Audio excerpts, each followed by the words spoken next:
100 रुपये पर पीस किया गुड्स परचेज आपने, पर हुआ क्या कि उसने गलती से आपको बिलिंग कर दी उसने 120 से, यानी 100 रुपीज़ से आपका जो वो था क्या नाम है ऑर्डर जाना था, और उसके पास ऑर्डर किया और उसने बिलिंग कर दिया आपको 120 से। वो बोला मैं तो आपसे 120 रुपये पर पीस लूँगा, और आपके पास गुड्स तो आ गया। अब जब गुड्स आ गया तो आपका ये था कि भैया मैं पैसे क्यों दूँ एक्स्ट्रा, मैं तो आपसे 100 रुपये पर पीस की बात की थी। तो पार्टी बोली भाई आपके हिसाब से आप जो कह रहे हो पर रेट में बढ़ गए, पर कभी कभी क्या होता है ना, कुछ पार्टी ऐसी होती है वो कहते हैं कि साहब ऐसा है कोई बात नहीं, रेट बढ़ गए हैं, पर अब की बार का ट्रांजेक्शन जो है मैं स्वामी सेटलमेंट कर देता हूँ, पर नेक्स्ट टाइम आपको पैसे पूरे देने पड़ेंगे। मतलब के लिए हुआ कि उसने कहा रेट तो बढ़ गए, मैंने आपको 120 लगाया इसलिए, पर क्या है कि चूंकि आपको 20 रुपये का पता नहीं था तो आपने आगे किसी से डील कर रखा होगा, तो जाहिर सी सब जब यह बात तो अंडरस्टूड है, ये बात अंडरस्टूड है कि आप जब भी कोई भी काम करने बैठते हो तो आपको कुछ चीज़ों में रेट वगैरह की पहले से मालूम होनी चाहिए। जैसे क्या है कि आप परचेज कर रहे हो गुड्स, तो आपको सेल भी उसके हिसाब से करोगे। आपने कहा कि मैं 100 रुपये का गुड्स खरीद रहा हूँ तो 120 का बेच सकता हूँ, 150 का बेच सकता हूँ। लेकिन आपने अगर 105 रुपये की डील की है, अब बहुत ये बड़ी बड़ी वो बातें जो प्रैक्टिकल आती है कि किसी ने 100 रुपये का माल खरीद के 105 में बेचता है। मैं बात कर रहा हूँ कॉस्टिंग की, मैं बात नहीं कर रहा हूँ कि विद GST और विदाउट GST, केवल मैं गुड्स की बात टैक्स अलग हो गया उसके अलावा।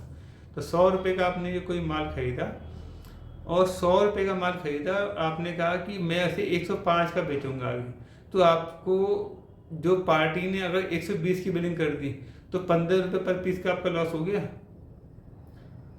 आप कहोगे सर ये तो सर हो सकता है हो जाए, होता है ऐसा, ये ऐसा हो जाता है। पर अगर आपको अवेयर इस बात से कि रेट बढ़ गई है तो आपके 105 का बेचेंगे।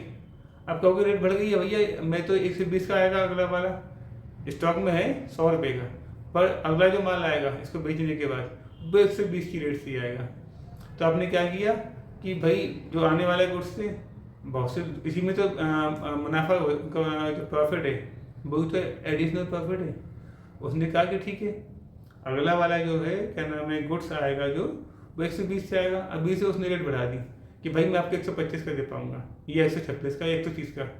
वो कहेगा भैया इतना तो ना बढ़ा, बोले भैया बढ़ गया, मेरे पास तो बढ़ गया, मेरे पास तो नहीं है भैया, आपकी मर्जी है तो लो, मैं तो आपको 130 का दे पा रहा हूँ। तो आपका सेटलमेंट अगर माना 128 का हो गया, 26 का हो गया, तो अल्टीमेटली आपका प्रॉफिट तो 5-6 रुपये का हो गया। ये आपने 125 का कर दिया, 5 का प्रॉफिट तो रहा आपका। अभी तक क्या था आपका 100 पे 105 रुपये 5 रुपये कमा रहे थे, 120 पे आपने कहा कि जब मैं 6 रुपये कमाऊंगा, यानी कि 5% मार्जिन लेके चल रहे आप, तो 6 रुपये आपने लगाया। पर अब तो 12 पंजे 60 होते हैं, तो 6 रुपये हो गए हैं। तो अब ये समझो बात को कि अगर ऐसी कंडीशन हो तो आप क्या उस पार्टी का आपने 105 के आगे माल की आपने रेट की किसी से डील कर रखी है, तो 120 रुपये वाला माल आप एक्सेप्ट कर पाओगे? नहीं कर पाओगे ना। आपकी अगर उसमें हो कंट्रोल में, तो आप क्या कहोगे पार्टी से कि भाई देखो मैं आपका पुराना ग्राहक हूँ और आपने जो मुझे पैसे लगाए हैं वो 120 लगा दिए। तब वो कहेगा कि नहीं सर ये पैसे बढ़ गए, या फिर गलती से लग गए, गलती से उसने 120 की बिलिंग कर दी। ये होता है, उसने गलती से आपको 120 की बिलिंग कर दी, तो वो कहते हैं ठीक है साहब 120 की बिलिंग कर दिए, मैं आपको ये वाला बिल तो अब मैं नहीं ठीक हो पाएगा, मैं आपको एक क्रेडिट नोट इशू कर दूंगा। तो आपने कहा, पर उसने कहा पार्टी ने कि, तो आपने कहा ठीक है भैया मैं आपको एक डेबिट नोट, क्योंकि आप भी तो चाहते हो एक कन्फर्मेशन। आपने कहा साहब आपका क्रेडिट नोट आएगा, जब आएगा मैं यहाँ से आपको डेबिट नोट भेज दे रहा हूँ, उसको अब देख लीजिए, उस हिसाब से अमाउंट मैच करके क्रेडिट नोट बना दीजिए। होने को GST आने के बाद अब क्रेडिट नोट की रेस्पॉन्सिबिलिटी सेलर के हैंड में हो गई है, परचेजर के हैंड में नहीं है।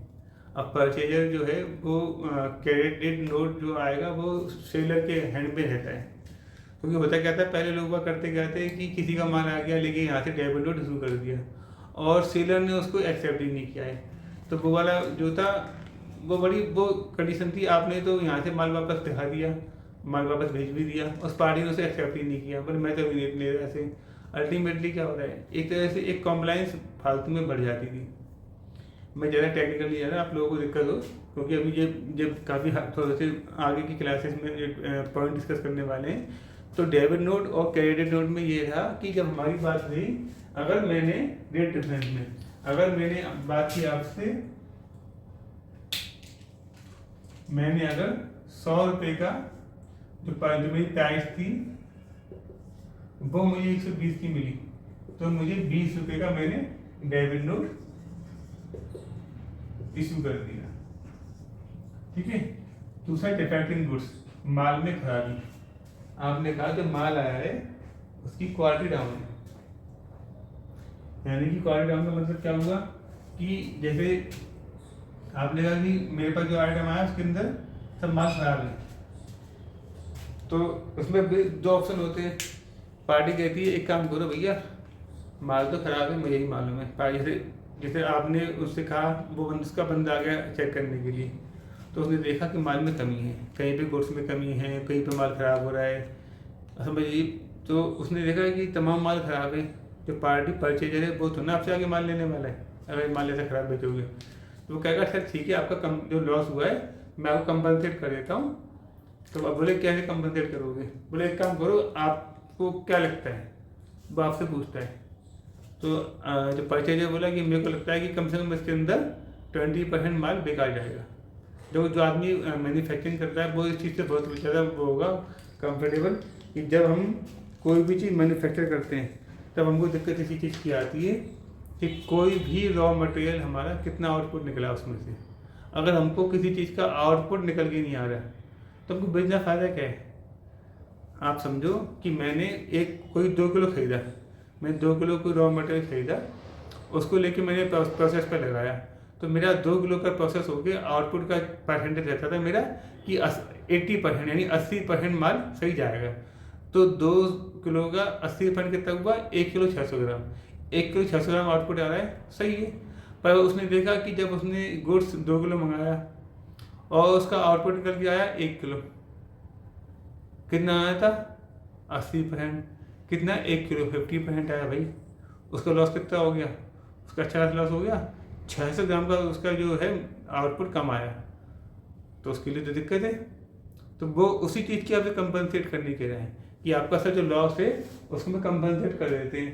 तो उसी डिवाइस उस हिसाब से वो डील होती है कि भाई ठीक है, मैं आपको 50% का वो दे रहा हूँ डेबिट नोट, कि 50% का डेबिट नोट आपका हमारा चलेगा।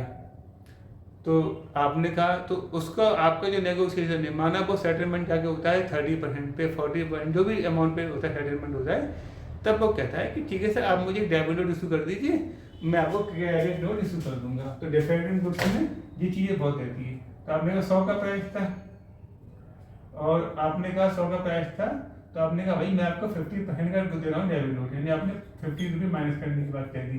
तो आपने अल्टीमेटली उसको 50 रुपये का डेबिट नोट इशू कर दिया। डेबिट नोट जाएगा,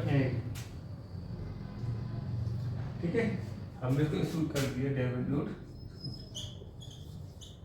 ठीक है, 50 रुपये का। यहाँ पे क्लियर होगा, क्योंकि आप कहोगे सर ये तो एक तरह से ये होगा खराब माल लेके उसकी वैल्यू के हिसाब से करना। हाँ, ये चीज़ समझो, ऐसे समझो कि आप जैसे कि आप सर के कुछ लोग जानते होंगे, जैसे सब्जी वाले होते हैं, जितने भी सब्जी वाले वेंडर्स होते हैं, इनके पास क्या होता है, बहुत सा माल ख़राब होता है, बहुत सा माल ख़राब होता है। तो अब क्या है कि उनके लिए बेकार सा हो गया। तो बहुत से लोग होते हैं जिनको क्या कहते हैं, गाय को चारा देना है या कुछ और भी मतलब एनिमल्स है उनको खिलाना होता है फीडिंग के लिए, वो आ जाते हैं कि भाई हमको आपका जो सब्जी वगैरह है ये दे दीजिए। तो ये नहीं कह रहे वो सड़ी सब्जी है, तो सड़ी नहीं है, पर उसमें थोड़ी सी कमी है।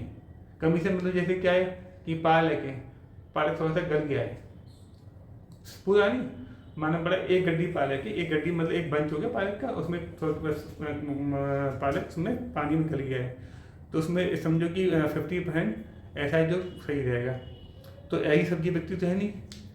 तो टमाटर ख़राब हो गए ज़्यादा, ख़राब से मतलब एक टमाटर फूट जाते हैं ना जल्दी, इस तरह से। तो जो मतलब एग्जाम्पल है कि अगर कोई चीज़ ख़राब है तो आप उसको कम पैसे बेचोगे, तो सब्जी वाले करते क्या है इनमें, आप वो सब्जी जो दिन में सब्जी बेच रहा है वो 50 रुपये किलो, वो कहता है ये सब्जी जो बेकार है, जो मतलब ग्राहक नहीं दे पा रहा क्योंकि उसको पसंद नहीं आ रही, वो उसको 10 रुपये किलो में बेच जाता है, या फिर 20 रुपये में, जो भी उसको लगता है कि लास्ट की रेट है। क्योंकि क्या है, वो अल्टीमेट उसको तो ये पता है अगर ये किसी ने परचेज नहीं किया उसको लेके फिर वो खुद ही गाय और भैंस को खिलानी पड़ेगी।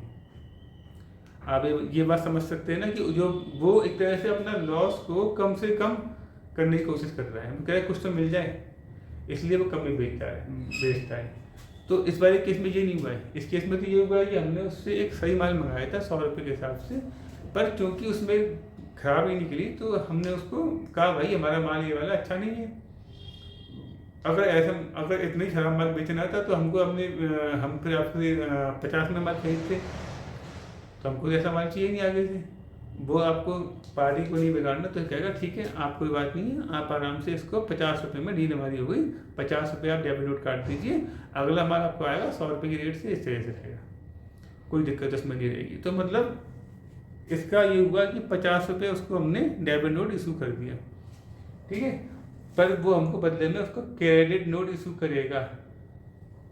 आप देखो आपको डेबिट नोट कराते कराते आपको क्रेडिट नोट ऑटोमेटिक समझ में आ रहा है क्रेडिट नोट क्या काम कर रहा है, ठीक है। अगला गुड्स रिटर्न, माल वापसी। आपने क्या किया, माल परचेज कर लिया, माल ही खराब है, आपने बात की तो बोला सर माल तो बढ़िया है पर माल तो खराब है, मेरे को तो नहीं चाहिए। या फिर ये भी हो सकता है कि आपने मंगाया माल कुछ और, बेच कुछ और दिया, होता है ना। जाते थे जापान पहुंच गए चीन, समझ गए ना गाना था वो क्यों था, मतलब वही कि मतलब माल मंगाया हमने उससे कुछ और बेच कुछ और दिया। हमने कहा उससे हमको लोहे के पेच चाहिए, लोहे के पेच होते हैं, पेच जो पेच कसते हैं, स्क्रू ड्राइवर से कसते हैं, तो हमने उससे स्क्रू मंगाए। हमने कहा ये हमको ये आप 100 किलो स्क्रू भेज दो, हमको हमारे काम में आते हैं बिजनेस में। तो उसने लेके हमको स्क्रू की जगह स्क्रू ड्राइवर भेज दिया कि स्क्रू ड्राइवर पकड़ लो। अब स्क्रू ड्राइवर किसी काम का है, हमको तो स्क्रू चाहिए ना, तो पेच कसने के लिए स्क्रू ड्राइवर होता है ना, तब तो कसे जाते हैं। तो मतलब कहने का क्या है कि कुछ और आ गया माल, तो माल वापसी, तो ये हो गया। एक ये हुआ कि भाई माल तो वही है पर हमको ये वाला जो कॉम्प्रोमाइज है, डिफेक्ट वाला, ये इस पर हमको डील नहीं करनी। आप कहोगे सर कि ऐसा हो सकता है, हाँ ऐसा होता है। क्यों, जैसे कि जो बंदा मैन्युफैक्चरिंग वाला है वो तो खराब माल को भी उसमें से जो खराब वाला हिस्सा निकाल के जो सही हिस्सा चला लेगा, पर जो है ट्रेडर, यानी कि आपको से ट्रेडर क्या होता है, मैन्युफैक्चर होता है जो माल कच्चा माल खरीदता है, उसे बनाता है, प्रोसेस करके उसे आगे बेचता है, या फिर कोई माल बना हुआ है उसमें थोड़ा सा बदलाव करके और उसमें कुछ करके कुछ चेंजेस आगे बेचता है, वो हो गया मैन्युफैक्चर। पर जो वो होता है ट्रेडर का क्या होता है, कोई गुड्स रेडीमेड गुड्स से बना बनाया उसको जो कि त्यों उसे वो आगे बेचता है, अपना प्रॉफिट उसमें जोड़ के बस। तो जो ट्रेडर है वो एक्सेप्ट करने वाला नहीं है, कहेगा सर ये वाला गुड्स मैं अगर अपनी शॉप पे बेचूंगा तो यहाँ की गुडविल खराब हो जाएगी। जो गुडविल है कि मेरा स्टैंडर्ड है कि मेरे यहाँ कोई भी चीज़ डिफेक्टिव नहीं आती, और मैं अगर डिफेक्टिव चीज़ बेचूंगा, मैं भले ही कस्टमर से कहूँगा सर 50% डिस्काउंट है, तब भी कहेगा भाई इनका डिफेक्टिव आइटम आता है। आप कहोगे सर वो सेल कैसे खुल जाती है, वो सेल आती है, वो सेल खुलती है, पर रोज तुम सेल लगाने बढ़ जाएगा, कोई भी बंदा होगा वो ईयरली ही तो सेल लगाएगा। ट्रेडर ने कि मुझे सर ये माल नहीं चाहिए, क्योंकि उसको कहीं ना कहीं ये लगता है ना कि मैं अपने यहाँ सेल जो लगाऊंगा वो लगाऊंगा साल के एंड में, तब तक ये माल अपने पास होल्ड करके क्या फ़ायदा। आप समझो कोई अपने यहाँ सेल के लिए कोई माल परचेज नहीं करता, वो सेल लगाता है इसलिए कि उसके पास जो गुड्स इकट्ठा हो गया है वो ख़त्म करना है। खास तौर से ये कपड़े वाले बहुत करते हैं, रेडीमेड गारमेंट्स वाले, इन लोगों का क्या रहता है कि जो गुड्स इनका अच्छा गुड्स थे वो सब तो ये बेचते रहते हैं, पर क्या है कि कुछ ऐसे गुड्स होते हैं कि कोई में डिफेक्ट आ गया और जो मैन्युफैक्चरर है वो उसको लेने को वापसी रेडी नहीं है। ऐसा आप देखो क्या करना है, सेटलमेंट कर लो बाहर से। तो अब सेटलमेंट का मतलब क्या हुआ कि आप उसे कम में बेच दो, मुझसे कंपनसेशन के पैसे ले लेना, क्रेडिट नोट या डेबिट नोट वगैरह का सीन रहता है। अब क्या है, जो सेलर है उसकी मजबूरी क्या है कि माल तो फिर बेचना है क्योंकि माल तो आ चुका है, तो वो उसको सेल में निकाल देगा। पर आप कहोगे साहब कि फर्स्ट ऑफ ऑल ही जो माल आया, यानी कि जो रेडीमेड शर्ट आई वो सब डिफेक्टेड थी। सब में साइज था 40 का, और जो आपको रिक्वायर्ड था 40 का साइज रिक्वायर्ड था, वो आया साइज आया माना 38 का। अब कहोगे सर छोटी शर्ट बेच सकता है, उसके बाद ग्राहक ही नहीं है, ग्राहक ही नहीं है। बोले मेरे पास तो सारे ग्राहक से 40 और 40 प्लस वाले आते हैं, 38 का मेरा माल ही नहीं आया, काम आएगा तो माल वापस करेगा ना। पहले ये सीन था। एक हो गया कि गुड्स खराब, पहले बात की मैंने, ये मेरे दो वाले पॉइंट में बड़ा ये बहुत माइनर है इन दोनों, डिफेक्ट और गुड्स रिटर्न, इसमें इतना माइनर डिफरेंस है ना कि डिफेक्ट और गुड्स रिटर्न में ये डिफेक्ट है कि ये वाला जो है डिफेक्ट वाला, ये चॉइस आपकी है, आपकी चॉइस है कि आपको गुड्स को अपने यहाँ चलाना है, यानी कि यूज करना है कि नहीं करना है। और जो दूसरा वाला पॉइंट है, जी क्या कह रहा है, मुझे तो सब यूज करने ही नहीं है, मैं तो वापस कर दूंगा, मुझे ये चीज़ चाहिए नहीं, ठीक है ना। तो इसलिए तो जो मैंने कहा ना, जो ट्रेडर होगा वो कभी नहीं लेगा, वो कहेगा डिफेक्ट वाला माल चाहिए नहीं मुझे, मैं तो भाई चला नहीं पाऊंगा, वापस कर देगा। तो इसमें भी डेबिट नोट करेगा। तो ये 100 रुपये का डेबिट नोट था, मतलब परचेज की थी तो 100 रुपये का ही डेबिट नोट का कट गया।